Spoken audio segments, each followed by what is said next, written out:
Capítulo 1. Lecciones de la placa Petri. Elogio a las células y a los alumnos inteligentes. Problemas en el paraíso. Durante mi segundo día de estancia en el Caribe, cuando me encontraba frente a un centenar de estudiantes de medicina claramente inquietos, me di cuenta de repente de que ninguno de ellos consideraba la isla como un refugio de paz. Para aquellos nerviosos estudiantes, Montserrat no era un remanso de tranquilidad, sino la última oportunidad para cumplir su sueño de convertirse en médicos. Mi clase era geográficamente homogénea, ya que la mayoría eran estudiantes norteamericanos de la costa este, pero había miembros de todas las razas y edades, incluyendo un jubilado de 67 años que estaba impaciente por hacer algo más con su vida. Sus antecedentes eran también muy variopintos. Antiguos maestros de la escuela elemental, contables, músicos, una monja e incluso un narcotraficante. Pese a todas sus diferencias, los alumnos tenían dos características en común.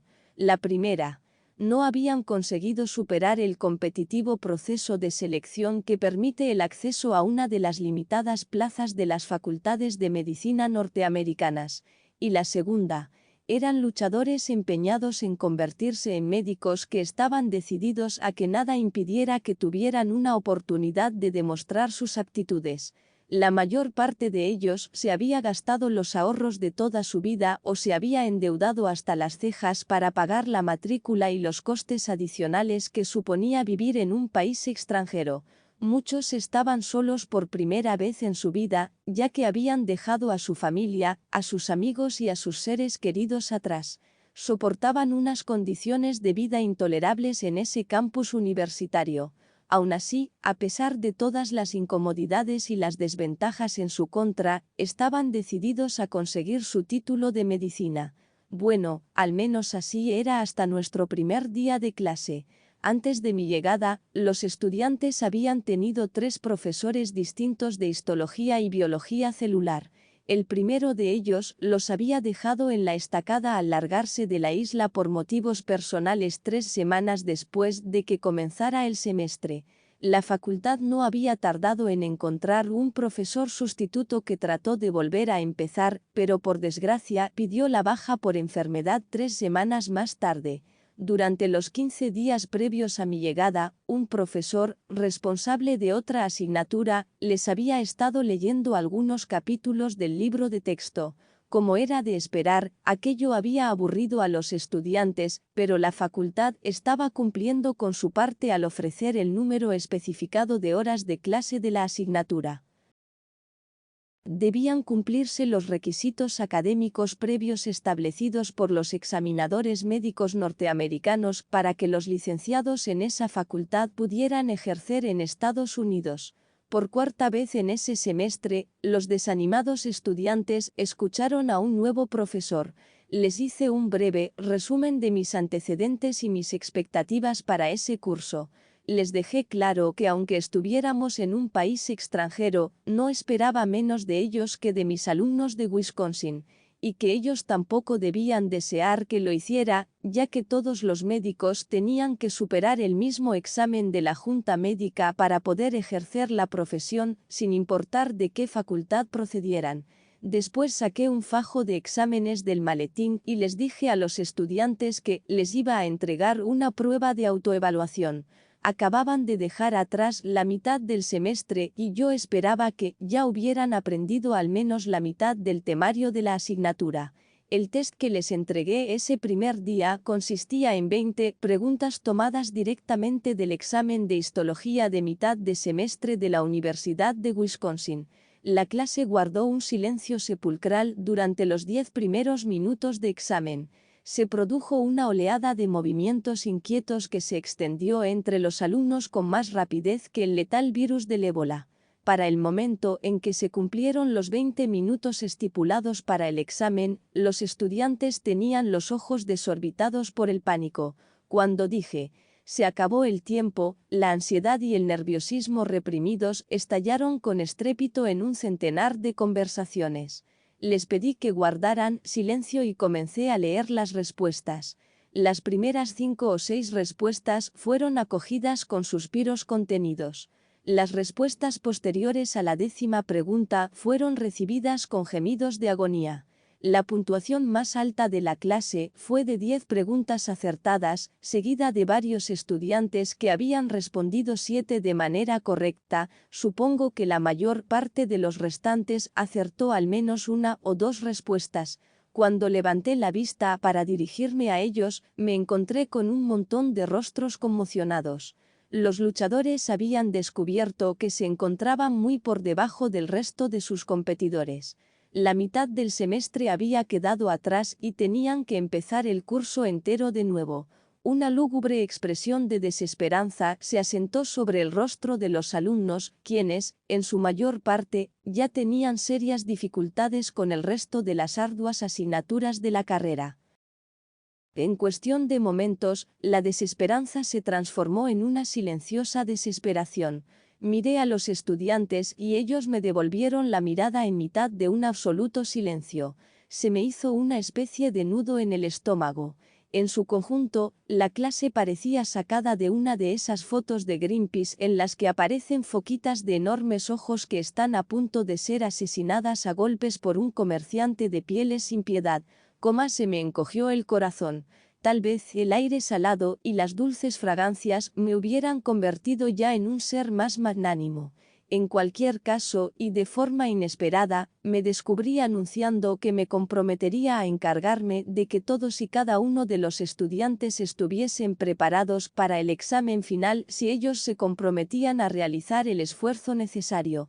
Pude ver cómo el pánico que había brillado momentos antes en sus ojos se transformaba en ilusión cuando se dieron cuenta de que yo estaba verdaderamente dispuesto a hacer todo lo posible para que lo consiguieran. Sintiéndome como un entrenador arrinconado que les da ánimos a sus chicos para el gran partido, les dije que me parecían tan inteligentes como los alumnos a los que había dado clase en Estados Unidos. Les dije que creía que sus compañeros estadounidenses eran sencillamente más eficaces a la hora de memorizar, una cualidad que les permitía sacar mejores calificaciones en las pruebas de admisión de las facultades. Hice también un gran esfuerzo por convencerles de que la histología y la biología celular no eran asignaturas difíciles desde el punto de vista intelectual. Les expliqué que, pese a toda su elegancia, la naturaleza se basa en unos principios operativos muy simples.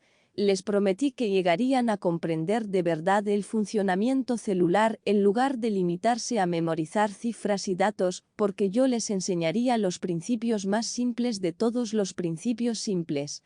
Me ofrecí a impartirles clases nocturnas adicionales, algo que pondría a prueba su resistencia después de los ya de por sí largos días de clase y prácticas de laboratorio. Los estudiantes tenían una expresión entusiasmada tras los 10 minutos de discurso. Cuando acabó la clase, salieron disparados del aula con la moral por las nubes y decididos a no dejarse vencer por el sistema. Una vez que los alumnos se marcharon, comencé a notar sobre los hombros la pesada carga del enorme compromiso que había adquirido. Comencé a tener dudas. Sabía que un buen número de los estudiantes no estaban cualificados para asistir a una facultad de medicina. Muchos otros eran alumnos competentes cuyos antecedentes no les habían permitido prepararse para semejante desafío. Empecé a pensar en el trabajo que tenía en Wisconsin y de repente me pareció muy sencillo. En Wisconsin solo tenía que dar 8 de las 50 clases que se impartían en la asignatura de histología y biología celular. Había 5 miembros del departamento de anatomía que compartían conmigo las horas lectivas. Aunque el responsable del temario era yo, desde luego, puesto que era yo quien les acompañaba durante las prácticas de laboratorio. Se suponía que debía encargarme de responder cualquier pregunta de los estudiantes relacionada con la asignatura. Pero, conocer el temario y dar clases no es ni parecido. Tenía un fin de semana de 3 días para evaluar la situación que yo mismo había creado. Si me hubiera enfrentado a una crisis semejante en casa, mi personalidad tipo A me habría dejado subiéndome por las paredes, como reza el dicho. Curiosamente, mientras permanecía sentado junto al agua para contemplar la puesta de sol caribeña, esa angustia se transformó sin más en una excitante aventura. Comencé a sentirme entusiasmado al darme cuenta de que, por primera vez en mi vida como profesor, era el único responsable de esa asignatura principal, que ya no tendría que avenirme al estilo y las restricciones de los programas de enseñanza estipulados. Las células como humanos en miniatura. Tal y como resultaron las cosas, ese curso de histología fue el periodo de mi carrera académica más estimulante y profundo desde el punto de vista intelectual. Puesto que era libre de enseñar la asignatura como me diera la gana, planteé una nueva forma de abordar el temario, un enfoque que me había estado rondando la cabeza durante muchos años. Siempre me había fascinado la idea de que el hecho de considerar las células como humanos en miniatura haría que resultara mucho más sencillo comprender su fisiología y su comportamiento. Comencé a entusiasmarme mientras programaba la nueva estructura del curso. La idea de superponer la célula y la biología humana reavivaba la pasión por las ciencias que había sentido desde la infancia. Todavía experimentaba ese entusiasmo en mis investigaciones de laboratorio, pero no cuando me sumergía en los detalles administrativos que conlleva ser un miembro del profesorado, incluyendo los interminables claustros y las insoportables reuniones del profesorado. Me gustaba pensar que las células se parecían a los humanos porque, después de pasar años observándolas a través del microscopio, había llegado a sentirme intimidado por la complejidad y el potencial de lo que a primera vista no parece más que una estructura anatómicamente sencilla, una masa informe que se mueve sobre la placa de Petri. Tal vez aprendieras en el colegio cuáles son los componentes básicos de una célula. El núcleo, que contiene el material genético, las mitocondrias, que producen energía, la membrana externa y el citoplasma, que rellena el interior. Pero dentro de esas células en apariencia tan simples existe un mundo complejo. Estas células inteligentes utilizan ciertas tecnologías que los científicos ni siquiera han acertado a imaginar todavía. La idea de las células como humanos en miniatura, sobre la que llevaba tanto tiempo reflexionando, sería considerada una herejía por la mayoría de los biólogos. Tratar de explicar la naturaleza de cualquier cosa no humana relacionándola con el comportamiento humano es lo que se denomina antropomorfismo. Los verdaderos científicos consideran que el antropomorfismo es un pecado mortal y condenan al ostracismo a los científicos que lo utilizan a sabiendas en su trabajo. No obstante, me pareció que estaba apartándome de la ortodoxia por un buen motivo. Los biólogos tratan de obtener conocimientos científicos observando la naturaleza y conjurando hipótesis sobre cómo funcionan las cosas. A continuación diseñan experimentos para comprobar si sus ideas son ciertas. Uno de los requisitos indispensables de la deducción de hipótesis y la experimentación controlada es que el científico piense cómo una célula o cualquier otro organismo viviente lleva a cabo su vida. Aplicar estas soluciones humanas, es decir, aplicar el punto de vista humano en la resolución de los misterios de la biología, convierte automáticamente a estos científicos en culpables de antropomorfismo. Hagas lo que hagas, la ciencia biológica siempre estará fundamentada en cierto grado de humanización del objeto de estudio. De hecho, creo que la prohibición tácita del antropomorfismo es un remanente anacrónico de la Alta Edad Media, en la que las autoridades religiosas rechazaban cualquier relación directa existente entre los humanos y el resto de las creaciones de Dios. Aunque entiendo que es una exageración tratar de darle cualidades humanas a una bombilla, una radio o una navaja de bolsillo, no lo considero una crítica aceptable cuando se aplica a organismos vivos. Los seres humanos somos organismos multicelulares, así que no es de extrañar que compartamos patrones básicos de comportamiento con nuestras propias células. Sin embargo, sé que es preciso cambiar ciertas concepciones para comprender ese paralelismo. A lo largo de la historia, nuestras creencias judeocristianas nos han llevado a pensar que somos criaturas inteligentes que fueron creadas en un proceso aislado y diferente al del resto de animales y plantas.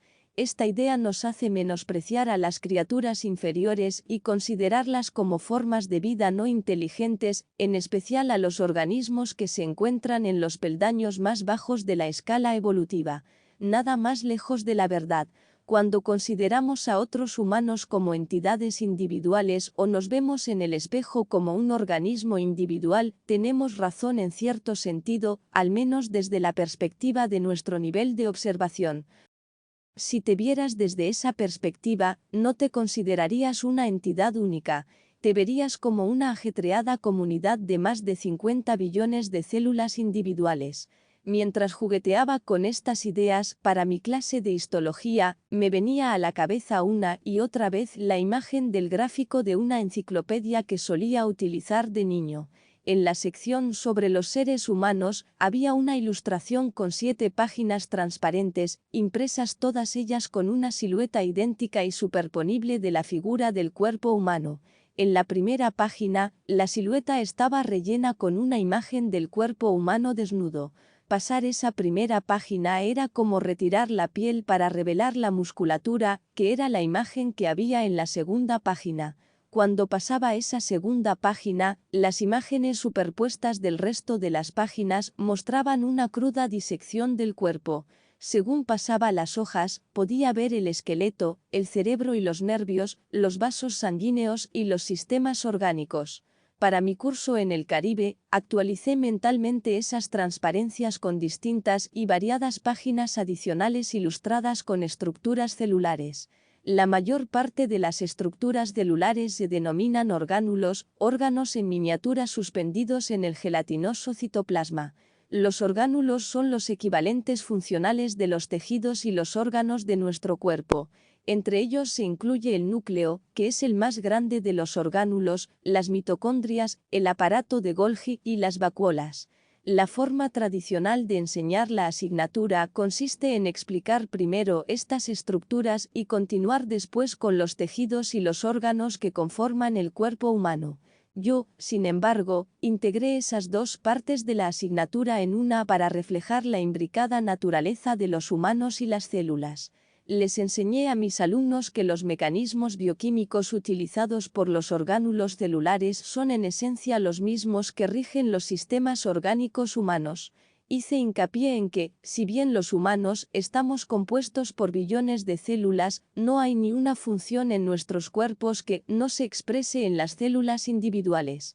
Todas las células eucariotas, las células que poseen núcleo, tienen su equivalente a nuestros sistemas nervioso, digestivo, excretorio, endocrino, osteomuscular, tegumental, de la piel, reproductor e incluso un primitivo sistema inmunológico que utiliza una familia de proteínas parecidas a los anticuerpos llamadas ubiquitinas.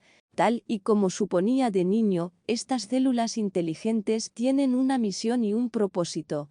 Buscan activamente entornos que permitan su supervivencia y evitan los que les resultan tóxicos u hostiles.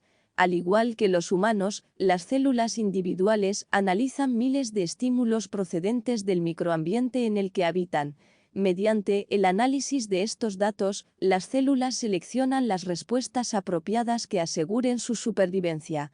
Las células individuales también son capaces de aprender de estas experiencias ambientales y de crear una memoria celular que transmitirán a su descendencia. Por ejemplo, cuando el virus del sarampión infecta a un niño, se produce la activación de su inmaduro sistema inmunológico para que produzca anticuerpos proteicos que lo protejan contra ese virus. En el proceso, la célula deberá crear un nuevo gen que sirva como molde a la hora de crear anticuerpo S contra el sarampión. El primer paso a la hora de generar anticuerpos específicos contra el sarampión tiene lugar en el núcleo de las células inmaduras del sistema inmunitario. En sus genes hay un gran número de segmentos de ADN que codifican tan solo retazos de proteínas. Mediante el ensamblaje al azar y la recombinación de ese ADN, las células inmunológicas crean un vasto surtido de distintos genes, cada uno de los cuales codifica por un anticuerpo con una forma diferente. Cuando una célula inmadura del sistema inmunológico crea un anticuerpo que encaja físicamente con el virus invasor del sarampión, esa célula se activará.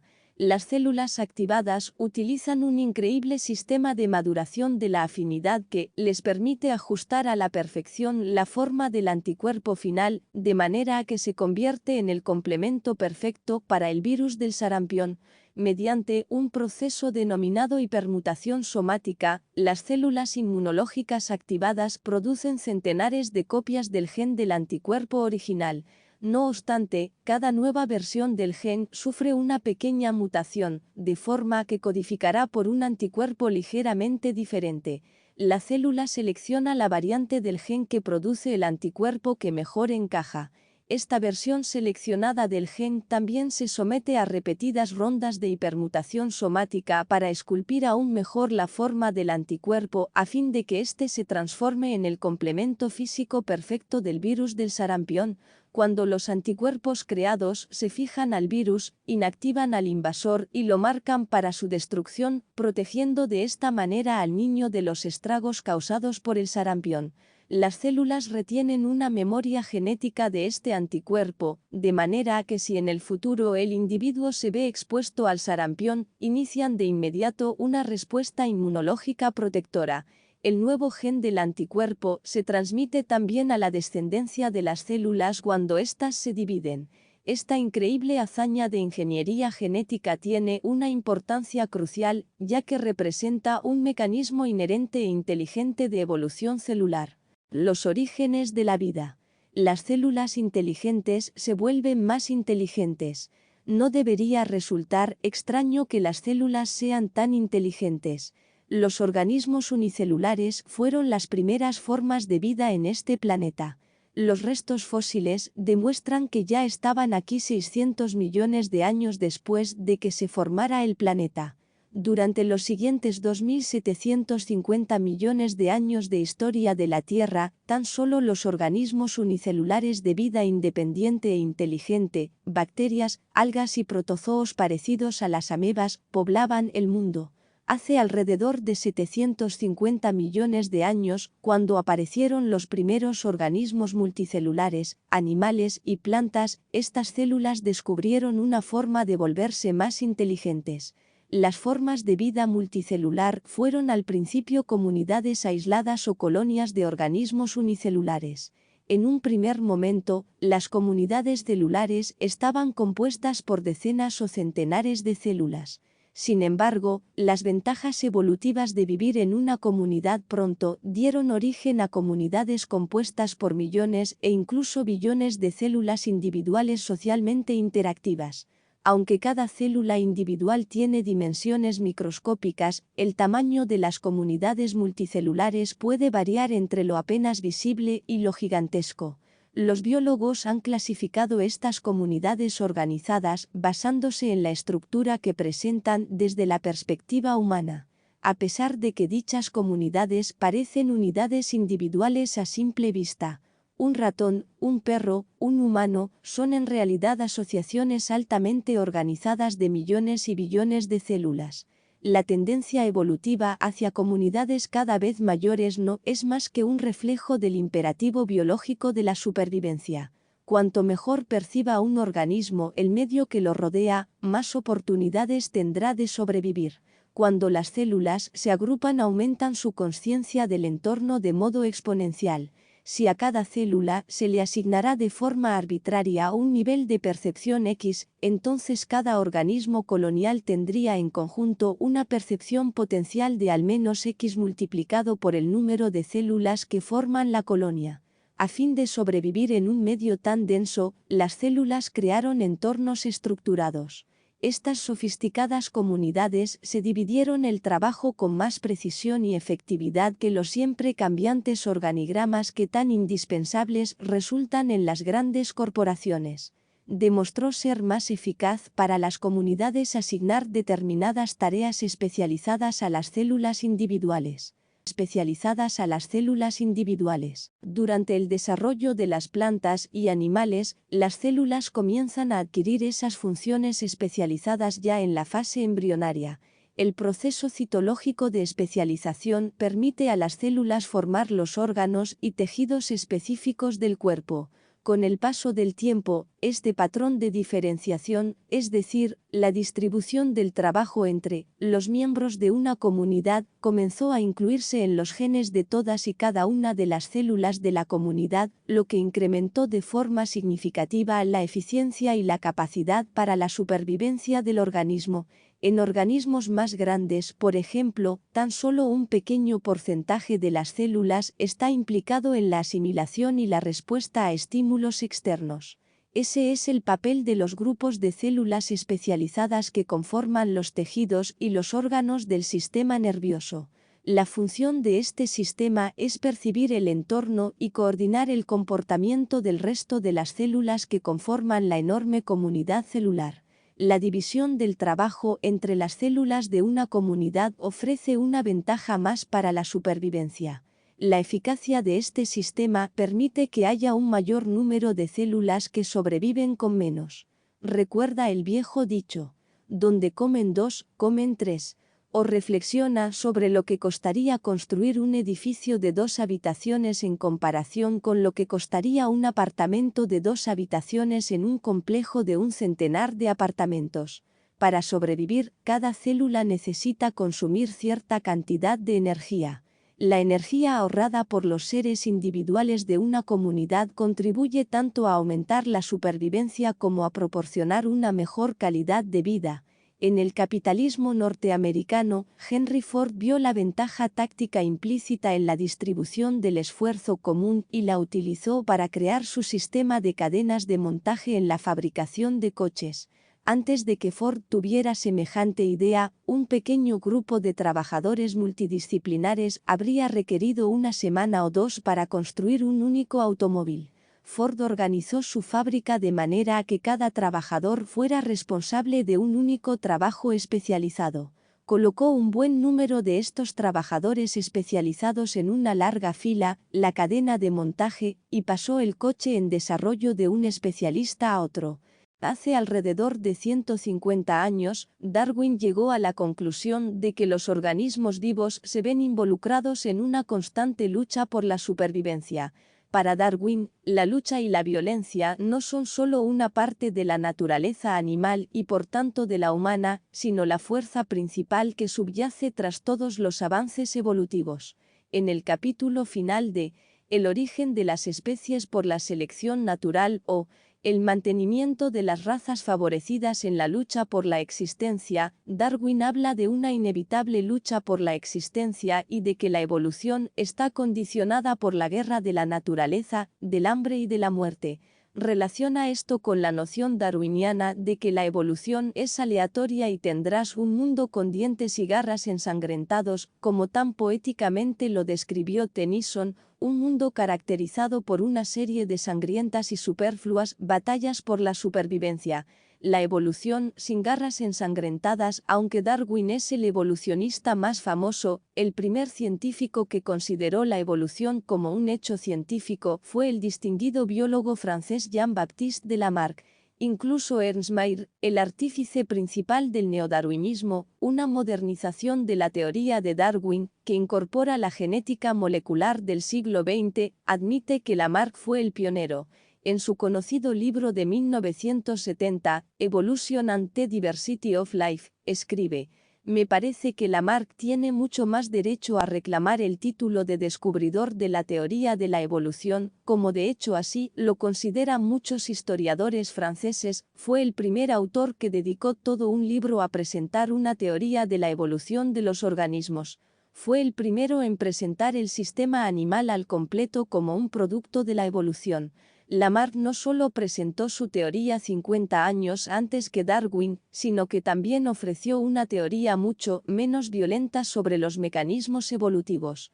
La teoría de Lamarck sugiere que la evolución se basa en una interacción cooperativa e instructiva entre los organismos y el entorno que permite a los seres vivos sobrevivir y evolucionar en un mundo dinámico. Su idea era que los organismos adquieren y transmiten las adaptaciones necesarias para su supervivencia en un entorno cambiante. Curiosamente, la hipótesis de Lamarck sobre los mecanismos de la evolución se ajusta a la noción de los biólogos celulares modernos de la adaptación del sistema inmunológico al entorno que he descrito antes. La teoría de Lamarck se convirtió en un objetivo inmediato de la Iglesia. La idea de que los humanos evolucionamos a partir de formas de vida inferiores se consideró una herejía. Lamarck también sufrió el desprecio de sus colegas científicos, quienes, como creacionistas, ridiculizaron sus teorías. El biólogo evolucionista alemán, August Weismann, ayudó a condenar a Lamarck al anonimato cuando trató de probar la teoría de Lamarck. En uno de sus experimentos, Weismann les cortó la cola a varios ratones de ambos sexos y los emparejó. Weismann arguyó que si la teoría de Lamarck era cierta, los padres deberían transmitir la falta de cola a las futuras generaciones. La primera generación de ratones nació con cola. Weismann repitió el experimento durante 21 generaciones más, pero ningún ratón nació sin cola, de modo que llegó a la conclusión de que la teoría de Lamarck sobre la herencia era incorrecta.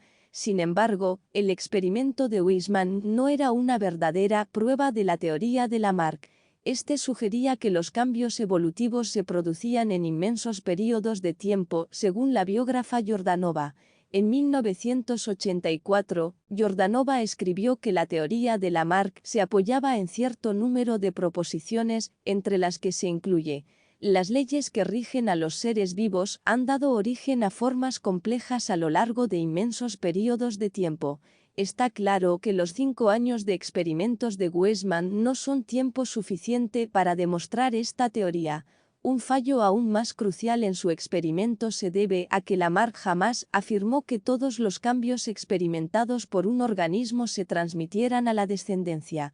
Lo que Lamarck dijo es que los rasgos se transmiten a la descendencia, como las colas, cuando son necesarios para la supervivencia. Aunque Weismann no creyó que los ratones necesitaran la cola, nadie les preguntó a los ratones si creían que su cola les resultaba necesaria para sobrevivir. A pesar de estos fallos evidentes, el estudio de los ratones sin cola ayudó a destruir la reputación de Lamarck. De hecho, Lamarck ha sido ignorado y vilipendiado casi siempre a lo largo de la historia. El evolucionista de la Universidad de Cornell, Waddington, escribió en su libro The Evolution of an Evolutionist: Lamarck es la única figura importante en la historia de la biología cuyo nombre se ha insultado en todos los aspectos importantes. La mayoría de las contribuciones científicas están destinadas a ser superadas, pero muy pocos autores han escrito trabajos que, aún 2 siglos después, sigan siendo rechazados con una indignación de tal vehemencia que cualquier escéptico podría tomada por remordimientos de conciencia. Desde mi punto de vista, Lamarck fue juzgado, en cierto modo, injustamente. Waddington escribió estas proféticas palabras hace 30 años. Hoy en día, las teorías de Lamarck están siendo reconsideradas bajo el peso de un grupo de nuevas ciencias que sugieren que el castigado biólogo no se equivocaba del todo y que el laureado Darwin no estaba del todo en lo cierto. Una de las razones por las que los científicos están reconsiderando las teorías de Lamarck es que los evolucionistas siguen recordándonos el inestimable papel que juega la cooperación a la hora de mantener la vida en la biosfera. Los científicos descubrieron hace mucho tiempo las relaciones simbióticas de la naturaleza. En el libro Darwin's Blind Spot, escrito en 2002 por el físico británico Frank Ryan, registra un buen número de estas relaciones, incluyendo la de una gamba amarilla que consigue comida mientras su compañero el pez gobio la protege de sus depredadores, y la de una especie de cangrejo ermitaño que transporta a una anémona rosa sobre su concha. A los peces y a los pulpos les gusta alimentarse de cangrejos ermitaños, pero cuando se acercan a esta especie en particular, la anémona dispara a sus coloridos tentáculos llenos de dardos microscópicos de veneno y pican al potencial depredador, alentándolo a buscar su alimento en otra parte. La anémona guerrera también consigue algo de esa relación, ya que se alimenta de los restos de comida del cangrejo. No obstante, hoy en día, la comprensión de la cooperación en la naturaleza es mucho más profunda que la que se obtiene mediante la simple observación. Los biólogos son cada vez más conscientes de que los animales han coevolucionado y de que continúan coexistiendo mediante diversos conjuntos de microorganismos necesarios para la salud y el desarrollo normal, dice un reciente artículo de Science titulado Seguimos adelante gracias a una pequeña ayuda de nuestros pequeños amigos. El estudio de estas relaciones se enseña ahora en un campo de rápido crecimiento llamado biología de sistemas. Por irónico que parezca, en las pasadas décadas nos han enseñado a declarar la guerra a los microorganismos con todos los métodos a nuestro alcance, desde los jabones antibacterianos hasta los antibióticos. Pero ese mensaje tan simplista no toma en cuenta el hecho de que hay muchas bacterias esenciales para nuestra salud. El ejemplo clásico de la ayuda que reciben los humanos de los microorganismos son las bacterias que pueblan nuestro sistema digestivo y que son fundamentales para nuestra supervivencia. Las bacterias de nuestro estómago y nuestro tracto intestinal ayudan a digerir la comida y permiten la absorción de vitaminas indispensables para la vida. Esta cooperación entre humanos y microorganismos es la razón de que el uso indiscriminado de antibióticos sea perjudicial para nuestra supervivencia. Los antibióticos son asesinos indiscriminados, matan bacterias necesarias para la vida con tanta eficacia como matan a las dañinas. Los recientes avances de la genética han revelado un mecanismo adicional de cooperación entre las especies.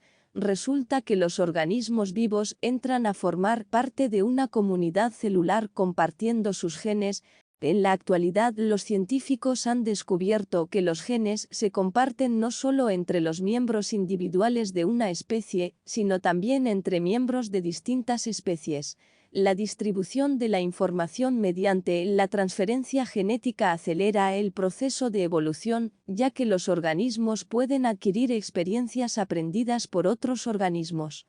Debido a esta distribución de genes, los organismos ya no pueden considerarse como entidades aisladas, no hay muros entre las especies. Daniel Drake, director del programa del Departamento de Energía del Genoma Microbiano, dijo en Science: ya no podemos decir tranquilamente que es una especie. La distribución de los genes no es una casualidad, es el método que emplea la naturaleza para incrementar la supervivencia de la biosfera. Tal y como expuse con anterioridad, los genes no son más que una memoria física de las experiencias aprendidas por los organismos. El recientemente reconocido intercambio de genes entre las especies disemina esas memorias y, en consecuencia, influye en la supervivencia de todos los organismos que constituyen la comunidad de la vida. Ahora que somos conscientes de este mecanismo de transferencia de genes entre individuos de la misma y de distintas especies, los peligros de la ingeniería genética han quedado en evidencia. Por ejemplo, chapucear con los genes del tomate tal vez tenga consecuencias no solo para ese tomate, sino para toda la biosfera, y de forma que ni siquiera podemos llegar a imaginar.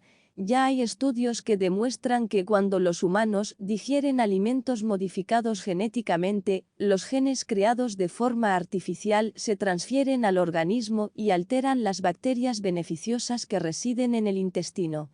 De forma similar, los genes que se transfieren entre las cosechas agrícolas manipuladas genéticamente y las especies nativas de los alrededores han dado lugar a las superweeds, malas hierbas altamente resistentes a herbicidas. Los ingenieros genéticos nunca tuvieron en cuenta la transferencia genética cuando introdujeron organismos genéticamente modificados en el entorno. Ahora comenzamos a experimentar las calamitosas consecuencias de este descuido, ya que los genes artificiales se están extendiendo y modificando a otros organismos del entorno. Los evolucionistas genéticos advierten que, si fracasamos a la hora de aplicar las lecciones de nuestro destino genético común, algo que debería enseñarnos la importancia de la cooperación entre todas las especies, pondremos en peligro la existencia humana. Debemos dejar atrás la teoría darwiniana. El científico británico Timothy Lenton ha dado pruebas de que la evolución depende más de la interacción entre especies que de la interacción entre individuos de una misma especie. La evolución se convierte así en una cuestión de supervivencia de los grupos más adaptados y no de los individuos más adaptados. En 1998, en un artículo de Nature, Lenton escribe que, en lugar de concentrarnos en los individuos y en su papel en la evolución, deberíamos considerar la totalidad de los organismos y su entorno natural para comprender plenamente qué rasgos serán los dominantes y se transmitirán a la descendencia. Lenton suscribe así la hipótesis sobre Gaia de James Lovelock, que sostiene que la Tierra y todas sus especies conforman en conjunto un organismo vivo e interactivo. Aquellos que apoyan esta teoría afirman que manipular el equilibrio de ese superorganismo llamado Gaia, ya sea destruyendo las selvas, reduciendo la capa de ozono o alterando organismos mediante ingeniería genética, puede poner en peligro su supervivencia y, en consecuencia, la nuestra. Recientes estudios financiados por el Consejo Británico de Investigación Medioambiental respaldan esa preocupación. Aunque se han producido 5 extinciones en masa a lo largo de la historia de nuestro planeta, todas ellas se creen causadas por agentes extraterrestres, tales como el choque de un meteorito contra la Tierra. Uno de los nuevos estudios concluye que el mundo natural está experimentando la 6ª y mayor extinción de su historia. En esta ocasión, sin embargo, la causa no será extraterrestre, según Jeremy Thomas, uno de los autores del estudio. Hasta donde sabemos, esta estará causada por un organismo animal, el hombre. Predicar con el ejemplo de las células. Durante mis años como profesor en la Facultad de Medicina, llegué a darme cuenta de que los estudiantes de esta carrera son, dentro del entorno académico, más competitivos y arrogantes que un cargamento de abogados. Se esfuerzan por seguir la lucha de Darwin en su empeño por llegar a ser uno de los más aptos y deslumbrar en la graduación después de 4 agotadores años en la facultad.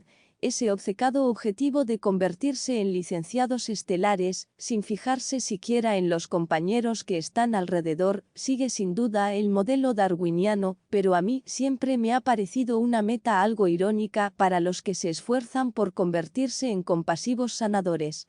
No obstante, mis prejuicios sobre los estudiantes de medicina se desmoronaron durante mi estancia en la isla. Tras mi llamada a las armas, mi clase de inadaptados dejó de actuar como los típicos estudiantes de medicina, abandonaron esa mentalidad en la que solo los más aptos sobreviven y se agruparon en una fuerza única, en un equipo que los ayudó a llegar con vida al final del semestre. Resultó algo sorprendente y hermoso ver lo bien que se compenetraban. Al final, hubo una recompensa, un final propio de Hollywood, porque en el examen final les puse a mis alumnos exactamente el mismo test que a los estudiantes de Wisconsin, y no hubo ninguna diferencia entre los resultados de estos rechazados y sus colegas de la élite de Estados Unidos. Muchos estudiantes declararon con orgullo más tarde, cuando volvieron a casa y se encontraron con los compañeros que asistían a las facultades norteamericanas, que comprendían mucho mejor los principios que gobernaban la vida de las células y de los organismos. Ni que decir tiene que, me emocionó que mis alumnos hubieran llevado a cabo un milagro académico, pero no fue hasta años después cuando comprendí cómo lo habían logrado. En aquel momento, creí que la clave estaba en el formato de las clases y todavía creo que superponer la biología humana y la celular es la mejor manera de enseñar el temario de la asignatura. No obstante, ahora que me he aventurado en lo que, como ya he mencionado, alguno podría considerar como el territorio del chiflado Dr. Dolittle, creo que buena parte del éxito de los alumnos se debió a que ellos no se comportaron como sus compañeros de Estados Unidos. En lugar de imitar a los inteligentes estudiantes de medicina estadounidenses, imitaron el comportamiento de las células inteligentes y se unieron para formar un grupo aún más listo. No les dije a mis alumnos que estructuraran sus vidas en función de la vida celular, porque todavía estaba inmerso en el método de enseñanza científico y tradicional, pero me gustaría pensar que siguieron esa dirección de forma intuitiva después de escuchar cómo elogiaba la capacidad de cooperación de las células para formar organismos más complejos y prósperos. No lo sabía en aquel momento, pero ahora creo que otra de las razones del triunfo de mis alumnos fue que no dejé de elogiar a las células. Elogié también a los alumnos. necesitaban escuchar que eran estudiantes de primera categoría para creer que podían actuar como tales. Como detallaré en los próximos capítulos, muchos de nosotros ponemos límites a nuestras vidas no porque sea necesario hacerla, sino porque creemos que debemos hacerla. Pero me estoy adelantando. Baste decir que después de 4 meses en el paraíso, dando clases de una forma que clarificaba mis ideas acerca de las células y de las lecciones que les enseñan a los humanos, ya estaba en el camino hacia la comprensión de la nueva biología que deja por los suelos tanto al derrotismo genético y a la programación paternal como a la supervivencia darwiniana de los más aptos.